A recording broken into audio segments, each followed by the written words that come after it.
ABC One Television. ABC One Television. Le leader en actualité. Transférer les camps militaires Kokolo de Kinshasa à Beni.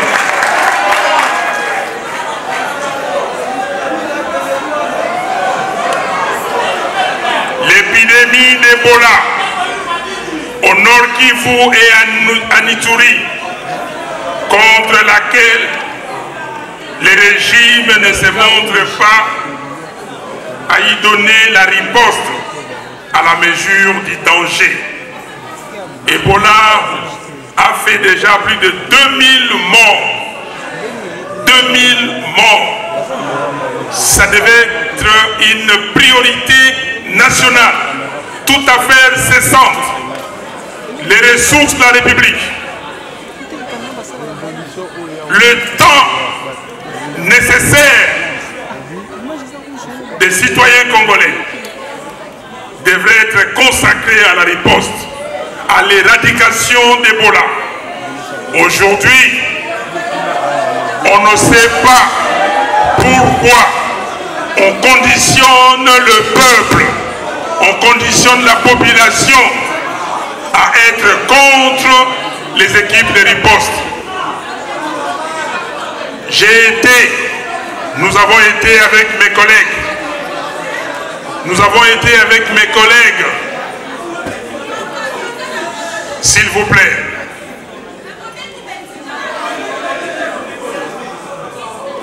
Nous avons été avec mes collègues à Butembo en février pour porter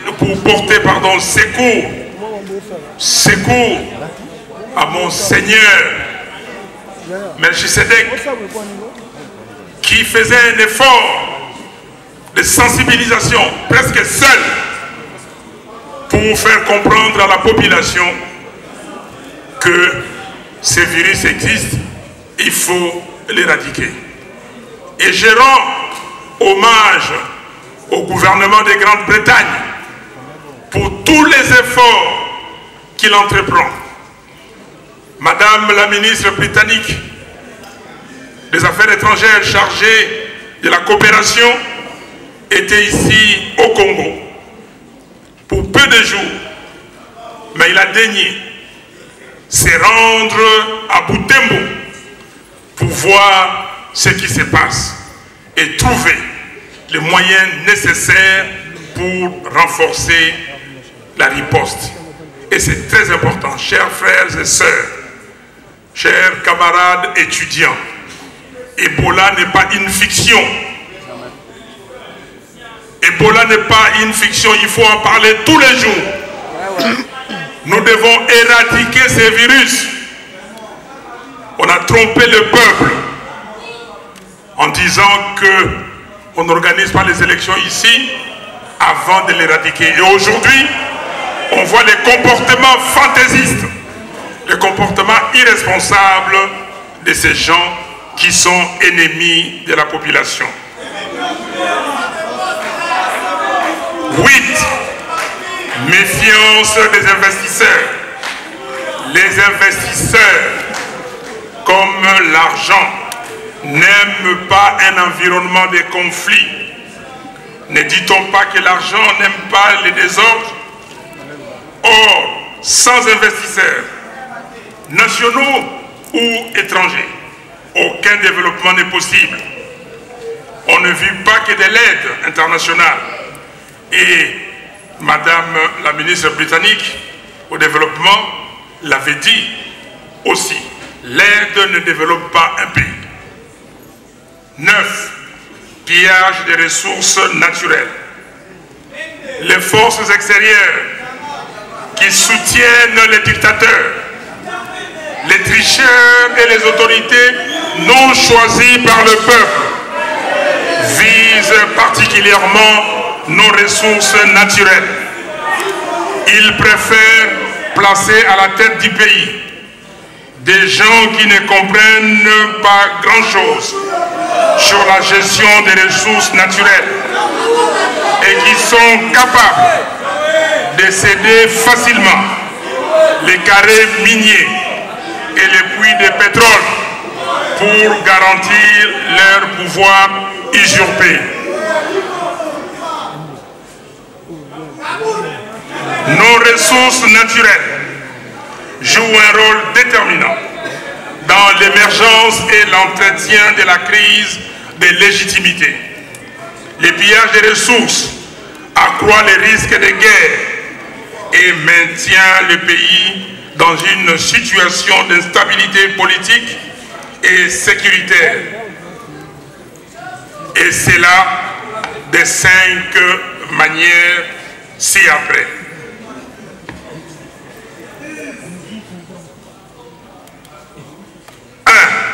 1. Ou A.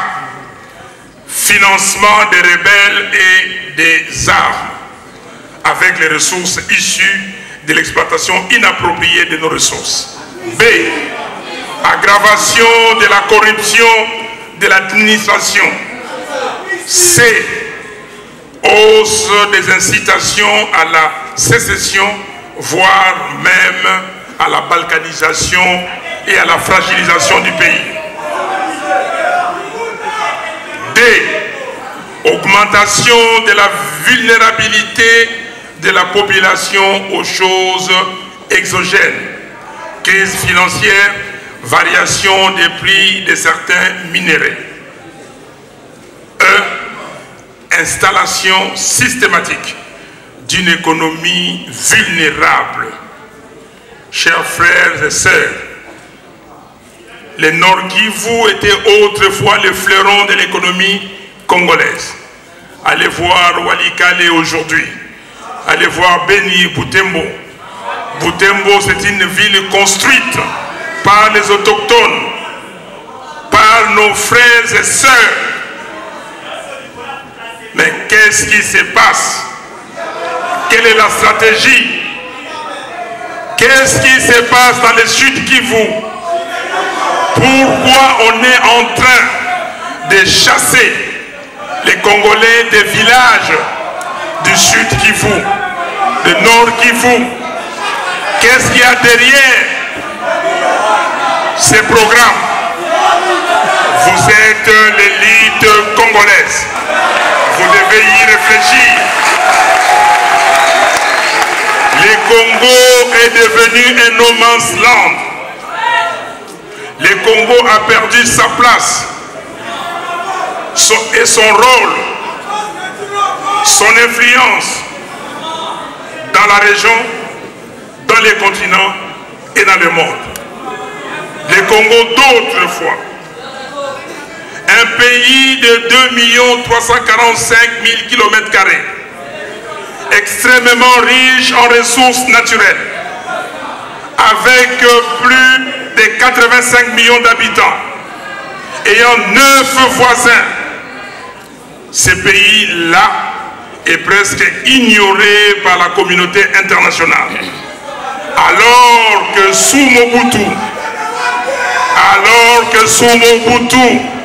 les Congos étaient les gendarmes de la région. Et aujourd'hui, il n'est nulle part. Qu'est-ce qui se passe? Qu'est-ce qu'il y a derrière cette idée?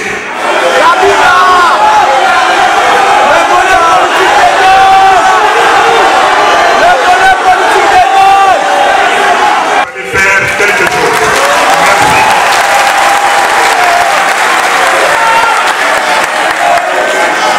La rencontre d'aujourd'hui, c'est une série de rencontres universitaires que le président légitime Martin Fayulu va tenir avec les étudiants. Ça s'est fait au niveau de l'extérieur du pays, mais au Congo, ça a commencé à Kisangani. Et aujourd'hui, il a parlé du thème de la crise des légitimités en RDC, cause et effet. Il a d'abord commencé par brosser le contexte historique de cette crise des légitimités qui a commencé depuis 1960 et nos institutions ne font que souffrir de la crise de légitimité. Donc en 2018, les élections de 2018 n'ont pas fait mieux que toutes les élections, surtout depuis 2006. le pouvoir aujourd'hui est illégitime et il a montré que ça a des conséquences négatives sur notre pays, autant sur le plan politique, économique que social. Aujourd'hui, on ne va pas vous apprendre que la gestion, elle est calamiteuse, caractérisée par la violation de la Constitution et sur le plan social par le dollar qui ne fait que grimper. Et il a attiré l'attention des étudiants comme élite intellectuelle, mais surtout comme jeunes, sur leurs responsabilités pour rétablir la vérité des urnes qui n'est en réalité que le respect de leur souveraineté comme peuple. Tu viens de prendre part à cette grande conférence sur la crise des légitimités, causes et effets. Conférence animée par Martin Fayulu. Qu'est-ce qui t'a impressionné? Ce qui m'a impressionné par rapport à ce que le président vient de dire, donc il est en train de lutter pour le pouvoir. Et il regrette à cause des vérités des urnes. Lui, il est en train de déclarer sa position et puis sa place par rapport aux élections. Donc le président veut qu'on puisse lui donner sa place. Donc c'est lui qui a gagné. Et avec ce président que nous avons plein d'assurance, avec Martin Fayulu, nous les étudiants, nous aurons notre part. Et votre position, il vous a demandé de vous prendre en charge?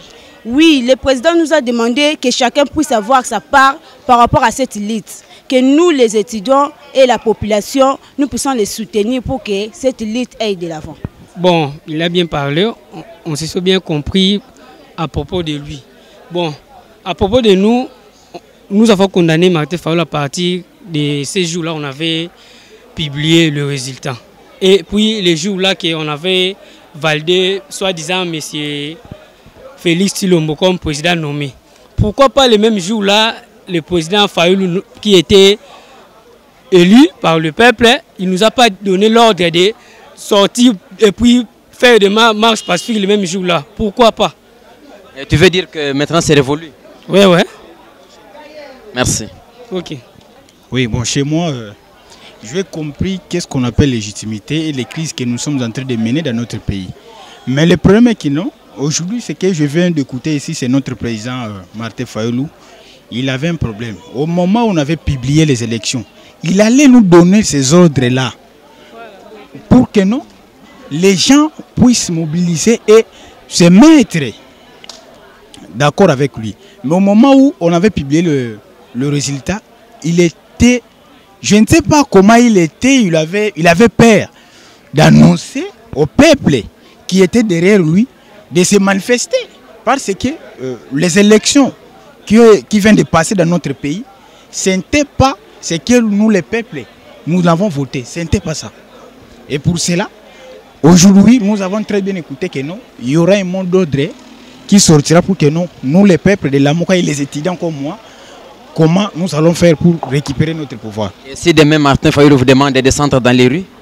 Bon, de descendre dans les rues pour la vérité des urnes. Vous allez descendre? Oui, pourquoi pas. Merci. Ok, c'est moi qui vous remercie. Oui, demoiselle étudiante? Oui, étudiante à l'université Révérend Kim. À l'université Révérend Kim? Oui. Vous venez de prendre part à cette conférence sur la crise de légitimité, oui, animée par Martin Fayulu. Oui, le président élu.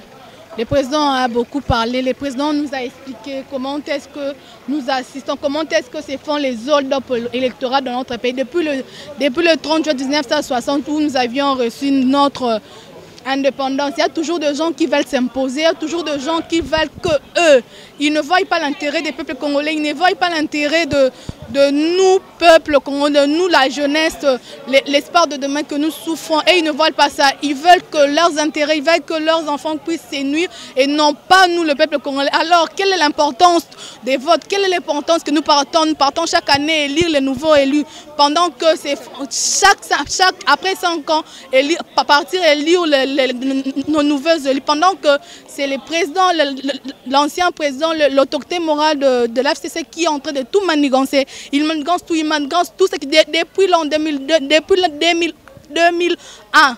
Depuis 2001 qu'il a été forcément installé aussi à notre pays, il fait toujours des manigances par-ci, par-là. Nous ne pourrions pas accepter cela. Nous allons nous révolter. On a assez marre, on ne veut plus de ça, nous allons nous révolter, nous allons prendre nos dispositions parce que nous sommes le peuple congolais, nous sommes les élites de demain, nous sommes la jeunesse congolaise. On a marre de ce genre de choses, de ce genre de comportement parce que c'est fait nulle part au monde. Nous vivons dans les pays les plus Comment est-ce que nous allons dire que notre pays, la République démocratique du Congo, pendant qu'on n'a pas la démocratie, pendant que la démocratie ne règne pas au sein de notre pays? J'en ai marre, on est fatigué de ces histoires ici. Merci beaucoup. Merci. ABC One Television. ABC One Television. Le leader en actualité. Actualité politique de la RDC, d'Afrique et le reste du monde. ABC One Television. Le leader en actualité. Actualité locale et internationale. ABC One Television. ABC One Television. Actualité sportive, le football, boxe et autres. Actualité religieuse en RDC, en Afrique et le monde. Actualité culturelle de tous les pays africains. ABC One Television.